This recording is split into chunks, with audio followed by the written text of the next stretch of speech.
Tô atrasada pra falar de Evelyn Hugo? Tô, mas nunca é tarde pra falar desta obra-prima, não é mesmo? Que eu ainda tô impactada com esse livro, que eu não sei nem se eu tô pronta pra fazer essa resenha, não sei se eu tenho palavras pra descrever esse livro, mas eu anotei algumas coisinhas que eu queria muito comentar aqui, uns tópicos como a reflexão que o livro traz, a construção de personagem e o contexto histórico, e eu também vou falar sobre a adaptação que está sendo feita pela Netflix. Mas primeiramente, eu sou a Carla Cardoso, seja bem-vindo, Gene Geek, e estamos chegando na marca dos 3.000 inscritos, então se você ainda não é inscrito, já se inscreve aqui embaixo, e você que já é inscrito, acompanha o canal, compartilha esse vídeo com algum amigo seu para que divulguem para mais pessoas. Porque hoje eu vou falar de um dos livros mais comentados dos últimos tempos, Os Sete Maridos de Evelyn Hugo, da autora em ascensão Taylor Jenkins Reid, por quem talvez eu esteja um pouco obcecada, querendo comprar todos os livros dela, esperando só o meu cartão virar. Vou dividir o vídeo da seguinte maneira: nessa primeira parte vou falar das minhas impressões gerais sem spoilers, mas eu quero me aprofundar em algumas coisitas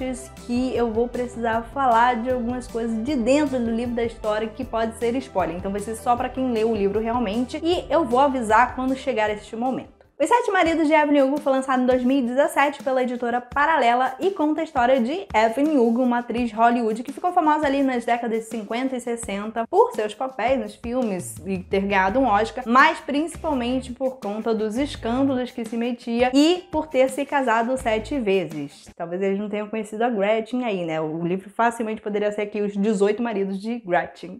Não, sacanagem, brincadeira. Muitos anos depois, a Evelyn, com seus quase 80 anos e já reclusa há algum tempo, decide que quer contar sua verdadeira história com detalhes que ninguém nunca jamais soube. Mas ela quer uma pessoa em especial para conceder essa entrevista. E essa pessoa é Taylor Jenkins. Não, brincadeira.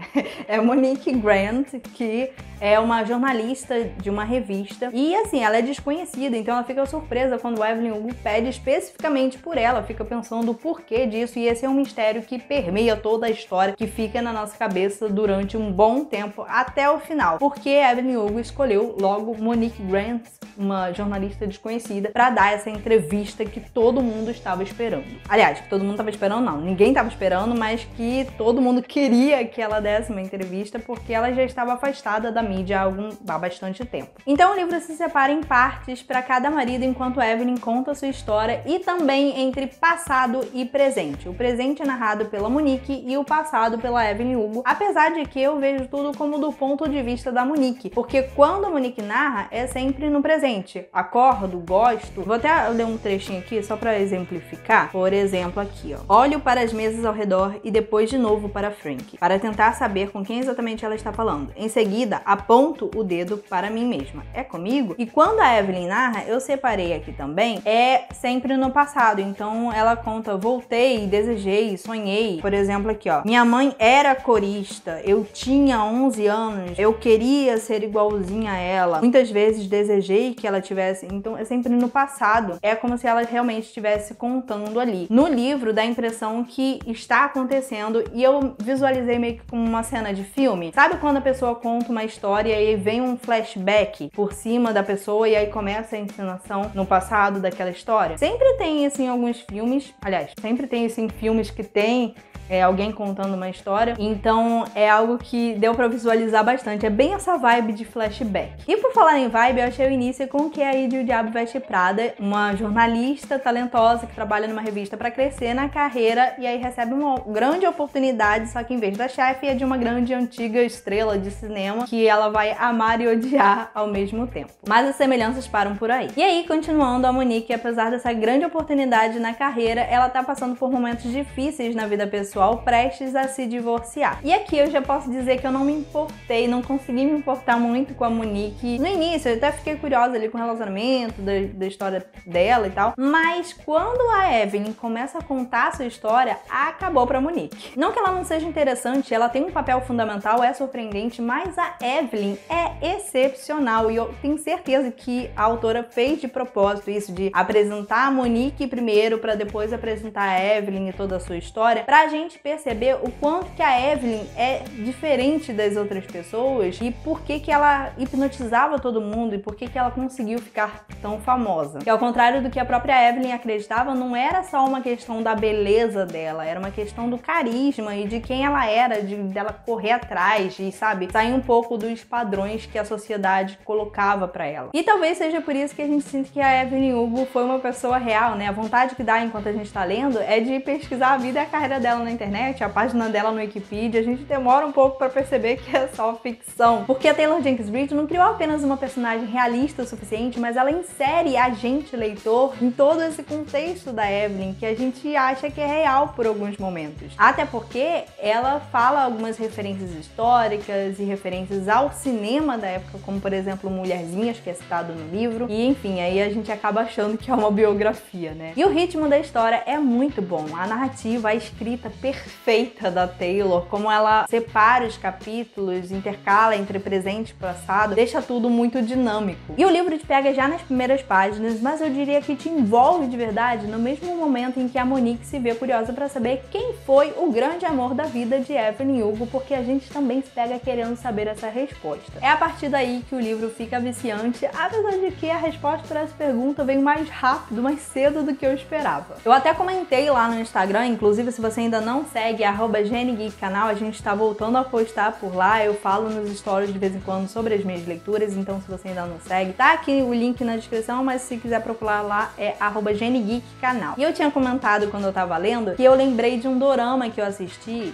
que o assassino era pego no 5º, 6º episódio, e eu fiquei desesperada, porque ainda tinha mais uns 10 episódios, e se já tinham pego o assassino, o que ia acontecer agora? Eu fiquei assim, meu Deus! E aconteceu a mesma coisa com Evelyn Hugo, porque eu achei que a história giraria em torno do mistério de quem era o grande amor da vida da Evelyn, só que aí já jogam isso, e eu fiquei assim, meu Deus, o que vai acontecer agora? E aí tem muitas outras coisas ainda mais surpreendentes do que simplesmente o amor ali da Evelyn. E uma coisa importante de dizer é que esse livro tem alguns assuntos que podem ser gatilhos para algumas pessoas, como violência doméstica, aborto, alcoolismo, mas que isso de forma alguma torna o livro e a leitura pesada. Assim como Daisy Jones, a autora sabe tratar desses temas sem pesar na história, porque a história como um todo te envolve, é dinâmica, e além disso, tem alguns assuntos mais delicados que a autora resolve não ser tão explícita, e eu achei isso uma ótima decisão. Dito isso, se você não quiser tomar spoilers, esse é o momento de sair do vídeo, vai haver outras resenhas aqui do canal, porque agora eu preciso comentar algumas coisas que eu não tenho como falar sem dar spoiler. Então já deu tempo aí pra quem quiser sair, e quem ficar, eu quero já que deixe o seu like nesse vídeo, comente aqui embaixo o que você achou de Evelyn Hugo, qual foi a sua parte favorita e o que você mais gostou do livro. Como eu disse, eu achei que o grande plot da história seria sobre esse grande amor da Evelyn e seus relacionamentos, como o próprio título do livro sugere. E aqui tem várias coisas que eu achei geniais.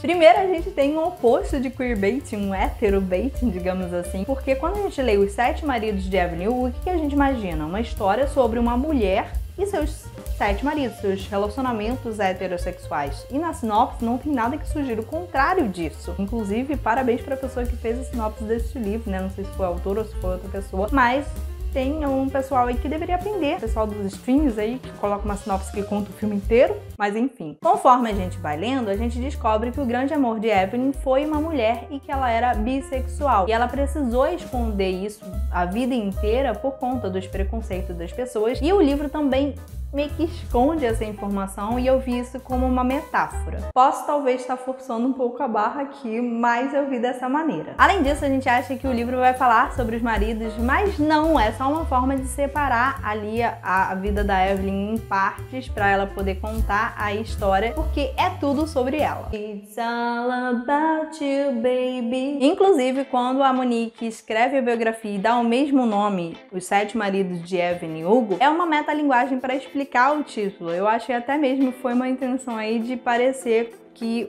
esse livro foi escrito pela Monique e não pela Taylor Jenkins Reid. E é bem no finalzinho do livro que ela fala assim: escolhi esse título porque certa vez perguntei a ela se não tinha vergonha de ter se casado tantas vezes. Eu disse, isso não te incomoda? Que seus maridos tenham se tornado um assunto tão importante, mencionado tantas vezes nas manchetes, e quase ofuscaram você e seu trabalho? Que aquilo que todo mundo menciona quando fala de você são os 7 maridos de Evelyn Hugo? E a resposta foi pura Evelyn Hugo. Não, ela me disse, porque eles são só os maridos. A Evelyn Hugo sou eu. E de qualquer forma, acho que quando souberem a verdade, as pessoas vão se interessar muito mais pela minha esposa. E realmente, quando a gente lê, a gente não se importa com os maridos, exceto talvez com o Harry, mas a gente se importa mais em saber sobre a história de amor da Evelyn e da Celia. Tanto é que a gente não se importa com os maridos que no meio da história, quando falam que o Harry é o 5º marido, eu fiquei assim, ué, gente, não tinham sido só 3 até agora? Eu simplesmente tinha esquecido do Ernie Diaz, o primeiro marido da Evelyn. E uma terceira coisa sobre isso de achar que a história giraria em torno do mistério de quem foi o grande amor da vida da Evelyn é a questão narrativa, porque a autora prende a gente logo no início com esse mistériozinho, mas entrega logo a resposta e levanta outras questões como por que a Evelyn escolheu a Monique especificamente, qual a relação das duas, por que ela dizia que iria morrer em breve e o que ela fez de tão errado para achar que odiariam ela. Eu fiquei muito louca com isso, porque, meu Deus, ela já tinha feito muitas coisas questionáveis ali, mas ela falava de um jeito que eu ficava assim, e realmente foi uma coisa que eu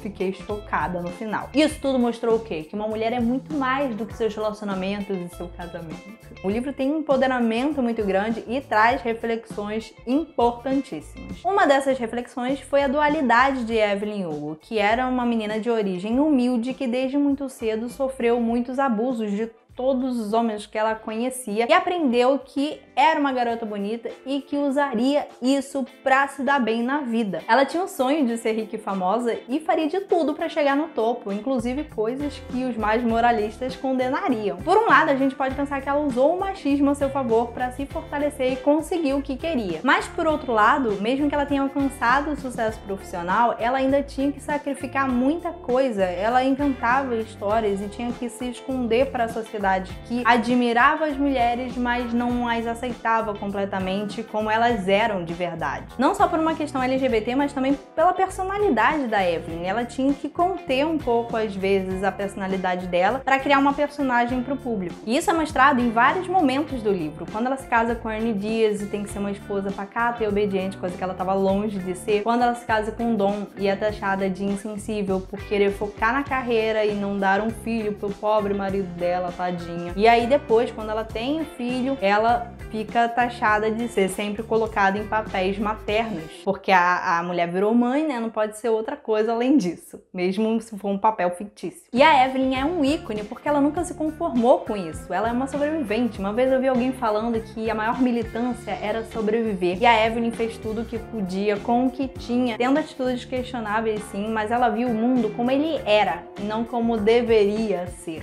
E agia de acordo com isso. Isso, sem dúvida, foi uma das coisas que eu mais gostei no livro, a forma como as pessoas, os personagens são retratados de forma real. Ninguém é totalmente bom ou totalmente mal, todo mundo tem atitudes questionáveis, todo mundo tem atitudes que a gente vai admirar. E isso faz a gente pensar na vida como ela é, né? As pessoas não são perfeitas e nem precisam ser, aliás, as pessoas não conseguem ser perfeitas. E a gente consegue se identificar muito fácil com isso e refletir sobre atitudes nossas e de pessoas próximas, entender mais as pessoas, até mesmo nesse momento das redes sociais em que a gente olha para as pessoas e acha que já conhece, e acha que qualquer atitude já é digna de punição, sabe? Essa coisa do cancelamento. Então é realmente algo que faz a gente refletir bastante. E a construção da personagem da Evelyn, pra mim, é um exemplo de como fazer uma personagem marcante. Ela não é perfeita, tá longe disso, mas ela usa as armas que tem pra conseguir o que quer, é ambiciosa, mas não mesquinha ao ponto de ser intragável. Então acho que é um equilíbrio aí que ficou bem tênue ali em algum momento, porque ela tem atitudes que realmente a gente fica assim, meu Deus, cara. E ela diz, né, ela não se arrepende porque isso fez parte de toda a vida dela, levou ela pra momentos que ela foi feliz, então ela não se arrepende. Mas realmente é uma personagem que fica na nossa mente porque a gente se identifica, a gente tem uma empatia por ela, porque ela também tem atitudes admiráveis e que a gente olha assim e fala, nossa, que mulher, né? Tanto que a gente torce por ela. Chegou um momento que eu achei que ela e a Celia não ficariam juntas depois que elas terminam ali, mas isso seria até verossímil com a história a época em que se passa a história, mas eu gostei que a autora deu um final feliz ali pra elas, porque mostra que elas amadureceram e às vezes não é nem sobre a pessoa certa, mas o momento certo também. Porque quando elas eram mais novas, elas não entendiam ainda muito da sexualidade delas, não entendiam muito do contexto em que elas estavam inseridas, da carreira, queriam focar em outras coisas. Então foi realmente legal mostrar esse amadurecimento, elas separadas, depois aprendendo a ficar juntas de novo. Inclusive quando elas se reconciliam, a Cillia que planeja tudo, né? Isso era um papel da Evelyn na época e que a Cillia não aceitava muito bem, então meio que inverte os papéis. E é uma coisa que faz a gente pensar também na vida real, de como existiram pessoas que viveram, talvez não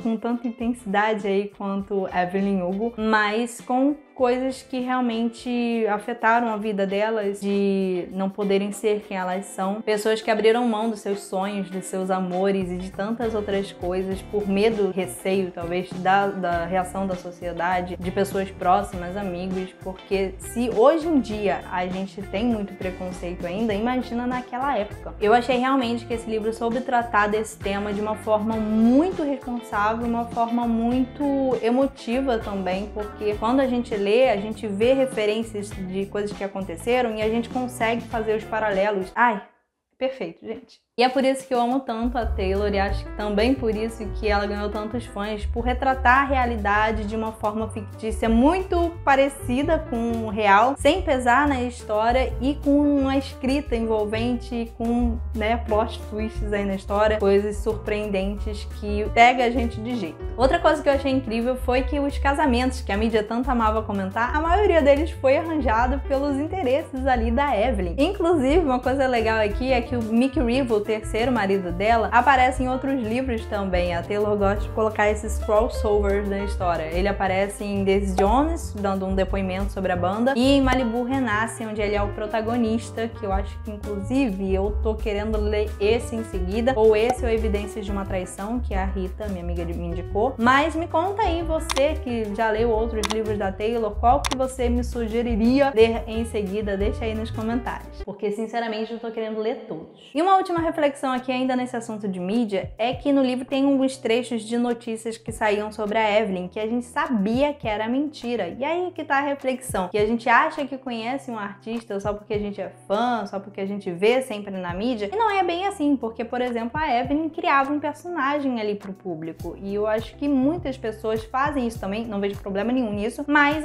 o problema que eu vejo é quando a gente acha que conhece e acha que a pessoa vai fazer o que a pessoa deve fazer. Um exemplo claro disso, que eu que estou inserida aqui no K-pop, talvez eu esteja cancelada por isso, mas é verdade, gente. No mundo do K-pop tem muito disso de achar que as pessoas devem agir de um jeito. Na Coreia tem muito tabu em relação a muitas coisas, né? Como, por exemplo, o idol namorar, ter relacionamentos, e aí a gente pensa assim, gente, pessoa de 30 anos na cara, tu acha que nunca rolou um beijinho, nunca transou, nunca se relacionou com ninguém? Eu não acredito nisso, assim, pode ter? Pode ter, mas é muito difícil. E aí as pessoas ficam loucas, assim, ai meu Deus, tá namorando, as empresas expulsam, que nem aconteceu com o Idol no Pentagon, e eu fico assim, gente. Outra coisa também é a sexualidade dos idols. Aquele menino lá, o Roland, que foi o primeiro idol a se assumir gay, ele sofre as consequências até hoje. Se eu não me engano, foi espancado não tem nem muito tempo atrás. E eles vendem essa coisa do sex symbol. E é uma coisa também muito problemática, porque as pessoas não vão aceitar que eles podem se relacionar com pessoas do mesmo sexo, com os dois, e enfim, ainda é algo que pesa muito, não só na Coreia, mas no mundo inteiro, surpreendentemente, até aqui no Ocidente. E eu não acho nem que seja só um problema da indústria, mas também do público consumidor. Mas aí é história para outro vídeo, de repente, não sei. Mas a gente vê como a Evelyn Hugo é uma história que, apesar de retratar outra época, ainda é muito atual, infelizmente. E enfim, esse livro é incrível, entrou para os meus favoritos, e eu acredito que às vezes os livros escolhem a gente e não o contrário, porque eu tenho esse livro desde o ano passado e só fui ler agora, então acho que foi a hora certa por algumas razões e que me impactaram muito mais do que se eu tivesse lido naquela época. fofoca. E antes de terminar o vídeo, que eu não sei nem se eu falei tudo que eu queria, mesmo anotando os tópicos aqui, eu acho que ainda falta coisa pra comentar desse livro, mas vamos comentar, vamos conversar aí nos comentários. E eu queria ainda falar sobre a adaptação que está sendo feita na Netflix. Ainda não temos muitas informações, além de que a própria Taylor Jenkins Reid está na produção executiva do filme, junto com Margaret Cherning, Lisa Chazen e Brad Mendelsohn. E o roteiro parece que vai ficar por conta da Liz Tigelaar, não sei como é que fala o sobrenome dela, mas é a mesma que fez Little Fires Everywhere. Não temos elenco nem datas ainda, mas podemos sonhar, né? Então, já vi muita gente falando que a Sofia Vergara seria uma ótima Evelyn Hugo e eu realmente concordo com isso, foi a minha opção favorita, mas eu acho que eu gosto também da ideia da Eva Mendes. Ela é lindíssima e tem origem cubana que nem a Evelyn Hugo, hein? Pra Cília, eu pensei na Kirsten Dunst, a Mary Jane de Homem-Aranha do Tobey Maguire, ou então a Dakota Fanning, porque eu adoro ela. Eu acho que as duas têm uma vibe aí de Cília, não sei, uma coisa meio angelical, inocente. Não sei. Pro Harry, inclusive, eu não falei dele, né? Que ele, cara, ele foi o meu personagem favorito, assim, junto com a Evelyn, porque ele era muito precioso. Ele tinha umas atitudes, umas falas, assim, que eu ficava, meu Deus, ele é perfeito. Alguém protege ele do mundo. Nossa, eu chorei tanto. Eu chorei de soluçar quando ele morreu. Foi uma coisa muito triste, assim. A reação da Evelyn também. Ai, gente, foi muito triste. Não gosto nem de lembrar. Mas enfim, pra ele, eu coloquei aqui que poderia ser o Luke Evans, que inclusive trabalhou junto com a Dakota na série O Alienista, também disponível na Netflix, que é uma série maravilhosa. Ou então aquele que fez Fleabag, Hugh Skinner. Ele também tem uma vibes meio Harry ali. Ou talvez Don Adler, que ele tem um olho azul ali, eu acho que tem... poderia ser também o Don. Ou o Harry ou o Don. Os dois têm... Nossa, tô confusa agora, pera. Eu imagino o Harry muito bonito, mas não com uma beleza muito óbvia, sabe? Porque eu acho que o Luke Evans, ele é muito padrão, assim, sei lá, não sei, gente. E pra Monique, eu vi uma atriz quando eu tava pesquisando que se chama Javicia Leslie. Não sei se fala assim o nome dela. Eu acho que ela tem origem alemã. E aí eu até pensei pra ser a Evelyn, mas como ela não tem origem latina, não quero. Quero alguém de origem latina pra Evelyn. E aí eu pensei, por que não pra Monique, né? Talvez seja uma boa. Ela é lindíssima. Ai, mas muito difícil fazer cast, gente. Melhor a gente esperar, não criar expectativas, mas já criando, né? E esperar pra ver quais são os atores que vão ser escolhidos, dar uma chance pra eles, porque também não adianta nada ter a cara do personagem e eu não tenho muito talento pra atuar, né? Mas se você quiser deixar o seu Dreamcast aqui nos comentários, fique à vontade. E pra quem não sabe, Daisy Jones também vai ganhar uma adaptação em formato de minissérie e tem bem mais informações porque é uma produção que já tá mais adiantada, vai ser pelo Prime Video. E eu comentei mais aí as informações que saíram na minha resenha, o vídeo vai estar aqui na tela pra você clicar. Te encontro por lá, até a próxima, um beijo, tchau!